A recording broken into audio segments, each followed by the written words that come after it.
Oi, pessoal. Hoje nós vamos dar continuidade ao nosso conteúdo do oitavo ano, a partir do capítulo 5, América Latina. Mas antes disso, eu quero voltar um pouco no capítulo anterior, que a gente meio que comentou, mas não deu uma explicação assim mais detalhada sobre o que são cartéis, trustes. Então, voltando a falar das questões econômicas, né, quando já o capitalismo financeiro, ele trouxe uma certa forma de as empresas se associarem. E essas formas, ou seja, a união, né, esses grandes conglomerados econômicos, a união dessas empresas, associações, podem ser em várias formas, né? Então, as formas mais comuns são em formas de cartel, trusts e holdings. Então, vamos ver o que é cada um. Aqui eu trouxe um quadrozinho que fala que eu vou falando, vou começar por cartel, porque na verdade esse quadro deveria estar primeiro cartel, trusts e em seguida holdings. Então, o que é um cartel? Aqui diz que são empresas de um mesmo ramo que se associam para evitar concorrência, dividindo os mercados. Então, um cartel é uma associação de empresas, né, do mesmo ramo. E o objetivo é sempre determinar os preços para que não haja muita concorrência. Por exemplo, vamos supor que eu vendo bolo e aí eu combino com a Sâmia, por exemplo, para nós vendermos o mesmo produto, bolo. E a gente pode até especificar bolo de chocolate. Então, nós duas vendemos o mesmo produto. O que acontece? A gente só tenta colocar um valor só para o bolo. Não, Sâmia, vamos vender esse bolo a R$ 10. Pronto, então a gente determinou o preço, tá? E o que ela conseguir vender é lucro dela, o que eu conseguir vender é lucro meu. A gente não vai dividir lucro, não. A gente só determinou o preço para que as pessoas não fiquem assim, eu vou ver se o da Lucélia é mais barato. Não, o da Sam é mais barato, vou comprar nela. Então, as empresas fazem isso, determinam o preço dos produtos. Agora no Trurtes. O Trurtes diz que as empresas absorvem os concorrentes, controlando a produção, preço e dominando o mercado.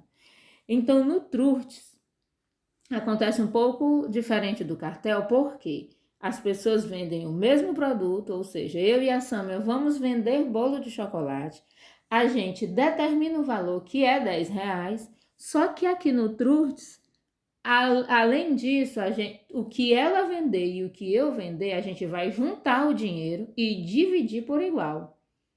É mais ou menos isso, para vocês entenderem. Vamos supor, Sâmia vende 3 bolos, ela vai ter R$ 30. Vamos supor que tudo isso já seja lucro. Não vamos nem tirar o que a gente gastou fazendo o bolo. R$ 30. E aí eu vendo o quê? Eu vendo só 2 bolos. Então, R$ 20. Então, 20 mais 30 é R$ 50. O que vai acontecer? A gente vai dividir o dinheiro. R$ 50. Ela vendeu mais que eu. Mas a gente vai dividir. Eu vou ficar com R$ 25 e ela com 25. É mais ou menos assim que essas empresas, essas organizações em forma de trust fazem. E o que é o hold? Hold diz que empresas financeiras controlam complexos industriais a partir da posse de suas ações.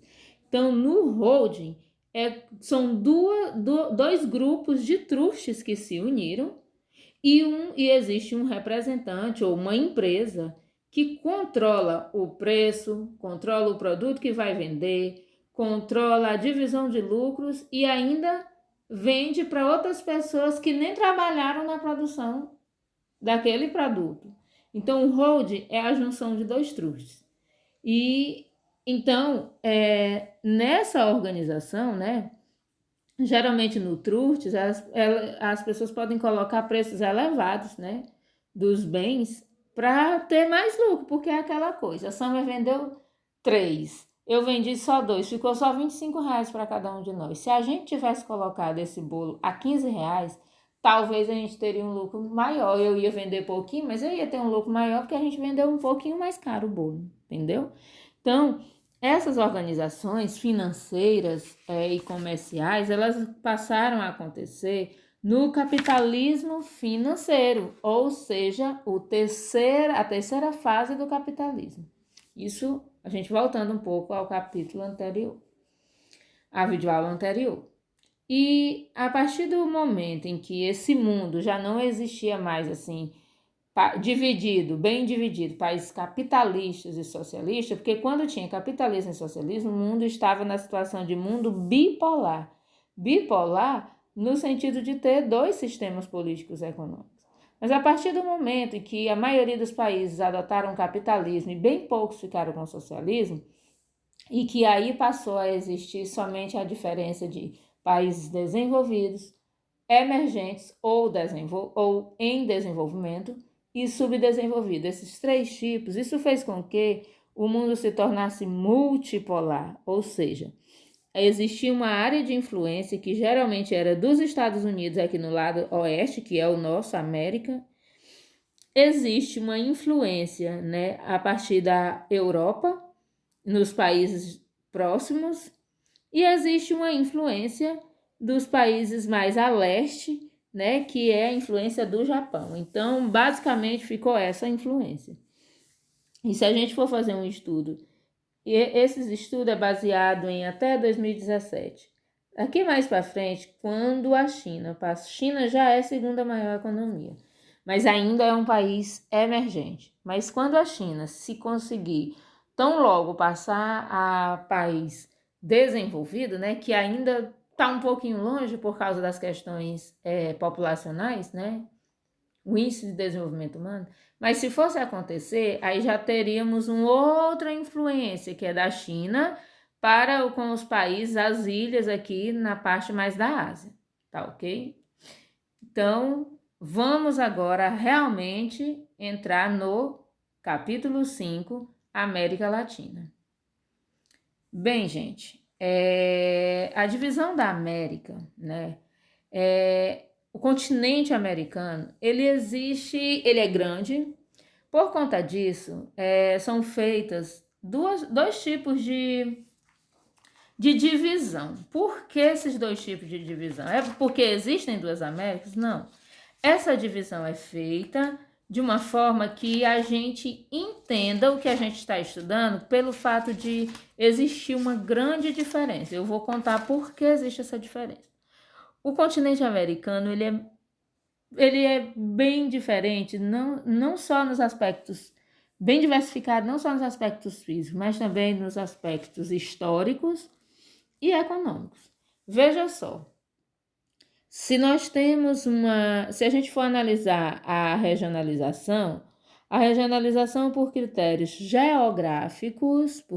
geográficos, nós temos a divisão em América do Norte, América Central e América do Sul, por questões geográficas, por questões físicas, né, levando-se em consideração a porção mais que está ao norte, que está mais próximo, que tem um clima diferente, bem diversificado, mas bem diferente do nosso aqui que está no sul.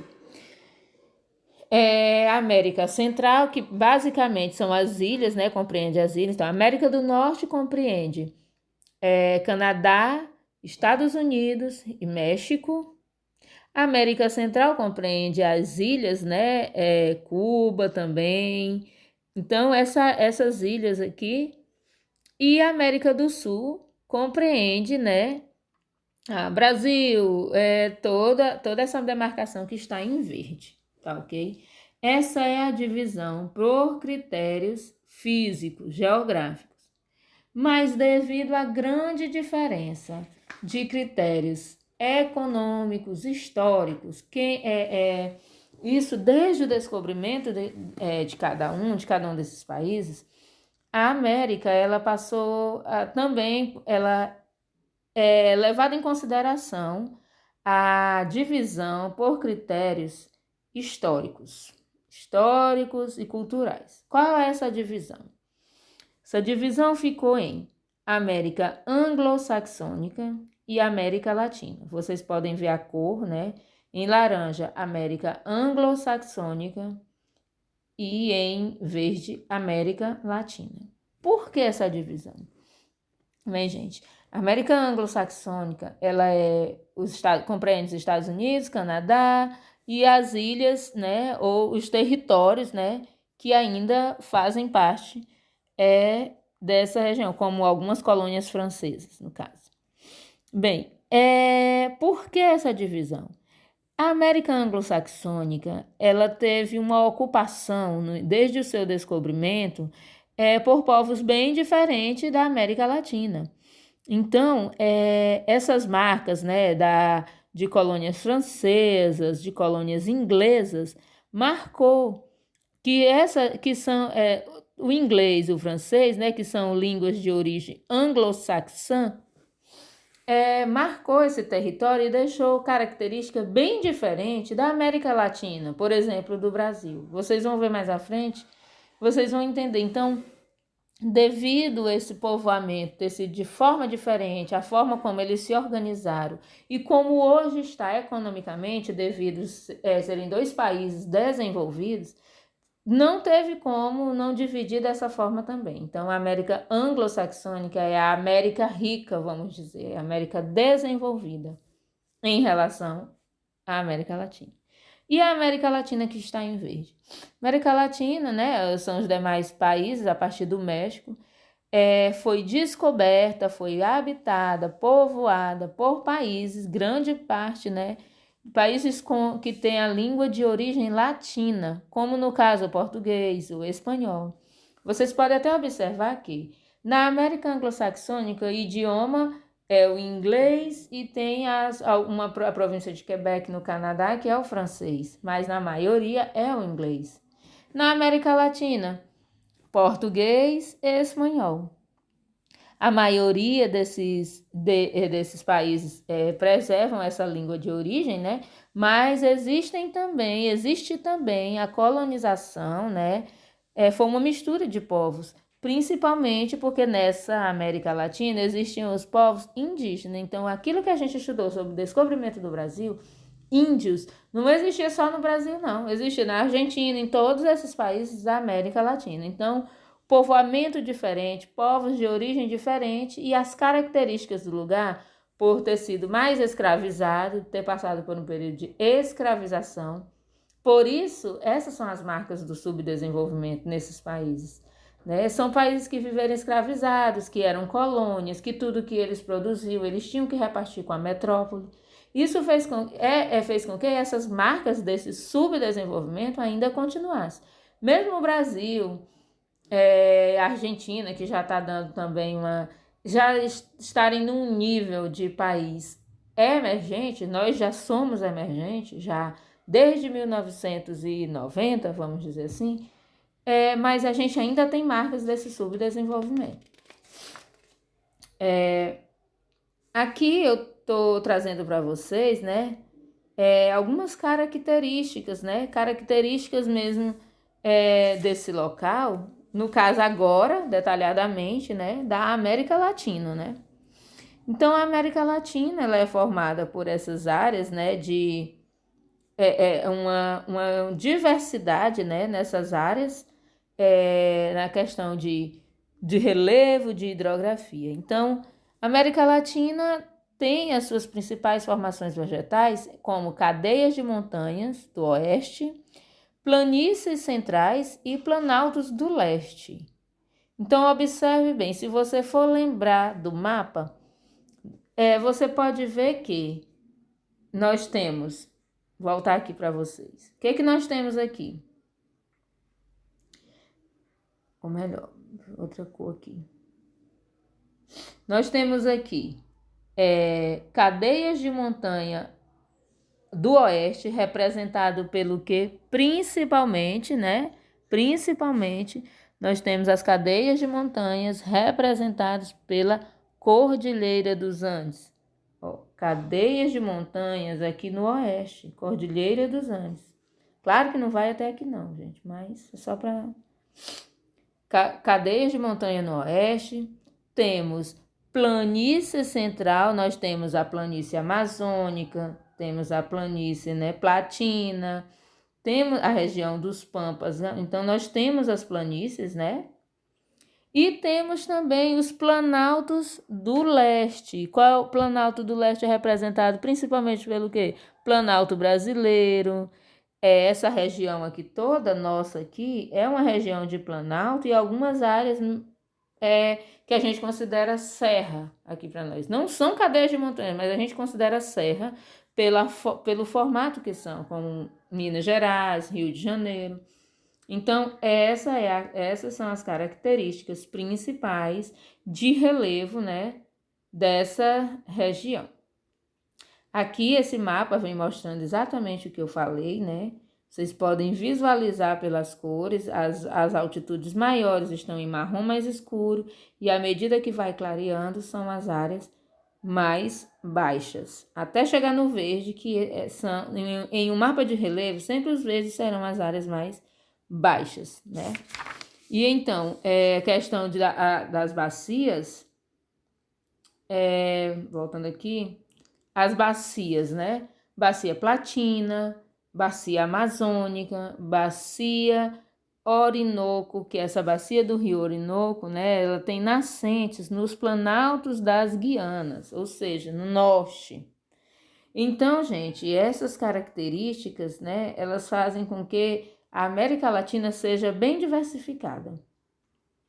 Nós temos aqui agora características de clima e formações vegetais. Por que clima e formações vegetais estão sempre juntos, estão sempre perto? Por que a gente estuda assim? Porque a formação vegetal ela é em decorrência do clima. Como eu sempre falo, desde o sexto, sétimo ano, vocês veem isso. Por exemplo, num clima equatorial, eu não tenho como ter, por questões mesmo físicas, eu não tenho como ter uma vegetação, por exemplo, de estepes e pradarias, de pampas. Não tenho. O clima equatorial, a vegetação vai ser uma vegetação de pluvial ou tropical, uma vegetação com muitas árvores frondosas, como é o caso da floresta amazônica. Num clima tropical, que está a marcação de verdinho claro, eu vou ter, consequentemente, uma vegetação, né, chamada de savana, que geralmente no texto vem como savana, que é também, pode botar a observação, o nosso cerrado brasileiro. Então, as características de clima e vegetação, você pode dizer que é bem diversificada e a localização de cada uma tem a ver com o clima, com as condições do local. Por exemplo, num clima que está em laranja, que está até, eu estou pegando sempre Brasil, mas não significa dizer que só tem no Brasil, não. Vocês podem ver bem aqui no trechinho perto de Buenos Aires. Um clima semiárido. Que vegetação eu vou ter? Eu vou ter sempre uma vegetação mais seca, que ainda aqui, no caso do Brasil, ainda é uma savana, né? Mas que se eu for olhar pro trechinho abaixo da Argentina, eu vou ter uma vegetação chamada deserto. Então, assim, é uma savana com interferência em deserto, mas que a característica é essa de, se a gente for olhar do lado do Brasil, é caatinga, é cerrado, vegetação mais seca, que consegue viver por muito tempo, em período sem chuva. Então, por exemplo, no trecho aqui do Chile, né? Que como tem montanhas, a gente pode ver que tem o clima de altas montanhas, por exemplo. Clima de alta montanha, eu vou ter uma vegetação como? Vegetação de altas montanhas. Eu não tenho como ter árvores frondosas, eu tenho como ter mangue numa montanha. Então, toda essa característica de clima tem sempre a ver com vegetação, tá ok? E o texto, o livro de vocês, traz separadamente qual é a característica de uma savana, qual é a característica de uma vegetação de altitude, né, as altas montanhas, qual é a característica de um deserto, Então, ele cita, né? Como até ele cita o deserto da Patagônia, né? O deserto da Atacama, que é exatamente no sul da Argentina. Então, é um tipo de é um deserto, mesmo sendo frio, né? Porque está mais ao sul, mas é um deserto. Tem pouca quantidade de chuva. A gente vê aqui agora a questão da população, né? Diversidade étnica é a mesma coisa que população. Então, a população, né, da América Latina, ela é bem diversificada também.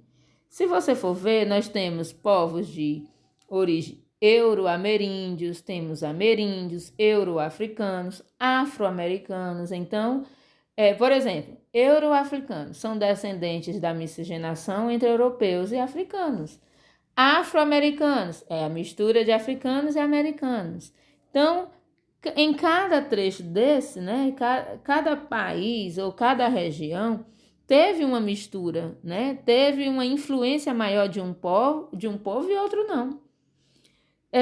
Se você for ver, por exemplo, Haiti, 96% da população é de origem euro-africanos e afro-americanos, então bem misturado. Tem bem poucos europeus. Por exemplo, a Argentina. A Argentina tem o que na sua maioria? Europeus.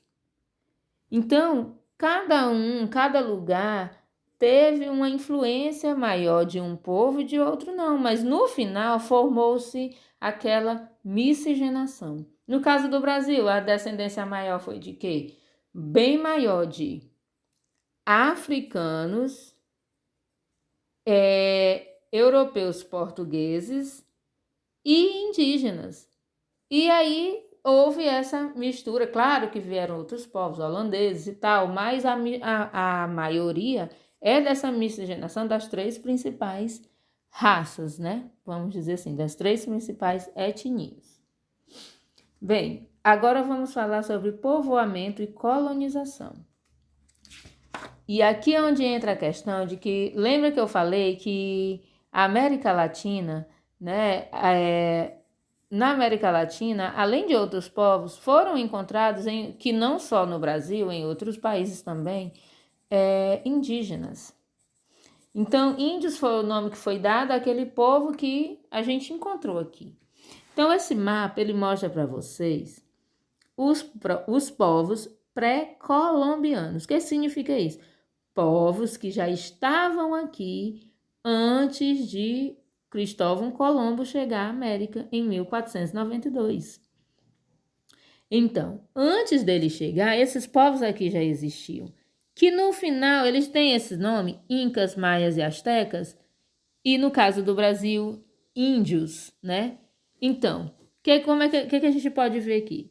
No México, nós temos uma corzinha rosa e laranja, que já está no trechinho do México, já indo aqui para América Central. Finalzinho já. O que a gente pode ver? A gente pode ver que são povos asteca e povos maia. Então, astecas e maia foram os mais encontrados nessa região. No caso, aqui, no oeste da América Latina, o que a gente encontra? Os povos incas, civilização inca. E no demais, no restante da América Latina, que é a sua maioria, nós temos a corzinha que está em amarelo, que nem está marcado aí, mas nós sabemos que são os povos indígenas. Então, todo esse passado, né, essa civilização, esses povos, eles deixaram marcas em algumas cidades como Machu Picchu, né, que vocês já ouviram falar, uma cidade construída na Cordilheira dos Andes, no trecho do Peru, traz essa marca, tem monumentos ainda que eles deixaram e foram preservados como um memorial, tá? Então, esse é o povoamento, né, e colonização da América Latina. Então, e como está a América Latina hoje, né? Qual a situação da América Latina hoje? A América Latina é exatamente diferente da anglo-saxônica. É uma América que, devido ao seu passado, né, de colonização, de escravização, a desigualdade socioeconômica ela continua. Os indicadores sociais, como vocês podem ver no quadro, são bem diferentes se você for analisar a América anglo-saxônica, Estados Unidos, Canadá, que são países desenvolvidos. Então, a América Latina ela veio mudar, né? Foi um intenso crescimento, a taxa de natalidade era muito grande, mas eles foram modificar essa situação de baixo IDH, que na verdade assim a gente vê que o IDH, os melhores é Argentina, México, Brasil, e os demais países em situação de grande taxa de mortalidade infantil, a expectativa de vida é sempre abaixo dos 70 anos, analfabetismo muito grande. Então, esses contrastes na América Latina fazem esse diferencial. É um continente, ou seja, é uma parte, uma subdivisão do continente americano que tem mais esses contrastes socioeconômicos. Se você for ver a América anglo-saxônica, ela é quase por igual. Ela, na verdade, é igual. Os dois países, Estados Unidos e Canadá, são desenvolvidos. E a América Latina, não. Nós temos países emergentes, temos países subdesenvolvidos, temos países bem, bem pobres mesmo. Temos países que já está melhorando. Então, esse contraste continua, mas assim, medidas foram adotadas já depois dos anos 1990 e muita coisa foi modificando. E nesses lugares, né, a questão desse crescimento, como fala aqui, a metropolização e suas consequências. A diferença, né, esse grande crescimento, a grande taxa de urbanização, né, as pessoas foram mudando do rural para o urbano, e isso fez com que, né, esses países melhorassem a questão do seu IDH, do seu PIB, né, passaram a investir em industrialização, mas ao mesmo tempo os problemas continuaram, ou seja, o ritmo de crescimento foi bom, por um lado, por questões econômicas, mas outros problemas vieram, como a questão da poluição, as desigualdades continuaram, a infraestrutura de algumas cidades continuaram. Então, é o continente que continua com esse grande contraste socioeconômico, né, e contraste até mesmo físico, né? Devido à grande diversidade, devido ser muito extenso. Tem alguns lugares que são desertos mesmo, e que a produção é bem mais complicada. Então, esse contraste continua. Aqui eu trouxe a atividade dessa aula. Para vocês responderem as questões, né? Da página 372, 373 e 380 do livro didático. E aqui eu deixo a observação. Qualquer questão de marcar, ou de verdadeiro ou falso, ou de completar nos espaços, vocês podem colocar só a resposta no caderno. Mas as demais, que tenha pergunta, só a pergunta, eu quero pergunta e resposta, ok? Se tiverem alguma dúvida, pode me procurar. Quem já me procurou sabe que eu não sou difícil de encontrar, vocês podem mandar mensagem no WhatsApp, viu? Que nós responderemos, tá ok? Até mais.